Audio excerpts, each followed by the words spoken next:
Mr. Speaker, I rise in the House today on behalf of my New Democrat colleagues to honor those Canadians who have sacrificed so much for our country.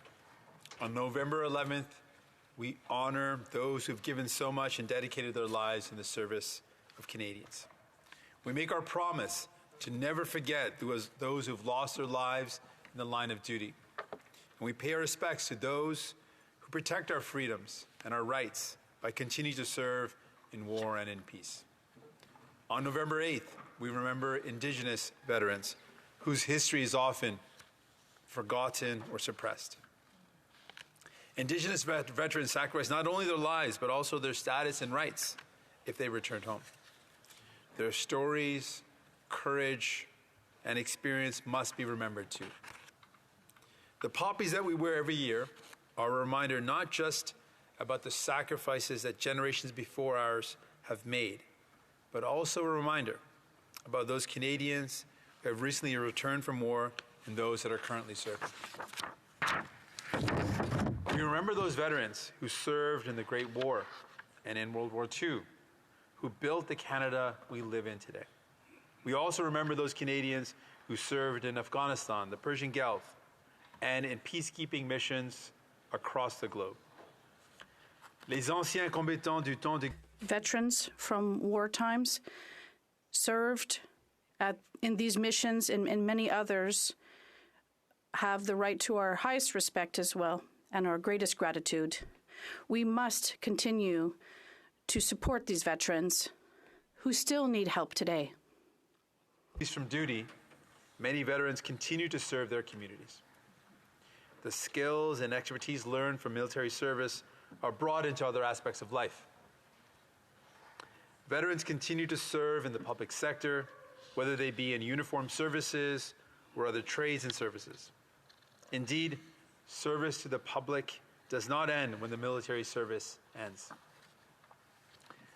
We also use this moment to think about those who are called to serve in today's Canadian Armed Forces. The Canadian Armed Forces command the respect of our international allies.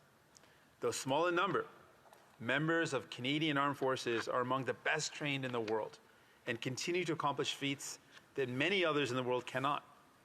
Whether it be in modern conflicts, missions for peace around the world, or assisting with disaster responses both in Canada and around the world, our service members are heroes. Among those highly trained and well-respected members of the Canadian Armed Forces are women who continue to serve in a field that was designed by men for men. The decision to enlist requires a courage many of us will never know.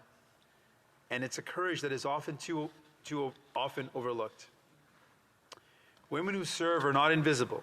As we rebuild the Canadian Armed Forces to reflect the modern world and its needs, we know that women veterans and those women who currently serve will be a major part of our future. Mr. Speaker, when the call to service is made, it's not just veterans and active service members who answer the call. As we've heard from many colleagues, the sacrifices of military service include the spouses, children, siblings, and parents of the men and women who serve. When a service member serves, so too does their family. Service members know the risks of leaving their families, and we know that these decisions are not easily made or alone. That's why we must remember those who are left behind and remind ourselves that all Canadians, that families of service members are not alone, and that we stand with them and support them. Sacrifices that were made by veterans and continue to be made by members of the Canadian Armed Forces cannot be forgotten. The ultimate sacrifice was made by those who lost their lives and the families who loved them the most. The memory of the person who will never come home breaks our hearts, and we commit to never forgetting the sacrifice that they made. The sacrifices of those who were injured and the need and help of government to ensure those that answered the call must not be neglected. We commit to ensuring the services you need will be there when you need them. The sacrifices of families and friends who give up those the most with their loved ones must not be taken for granted.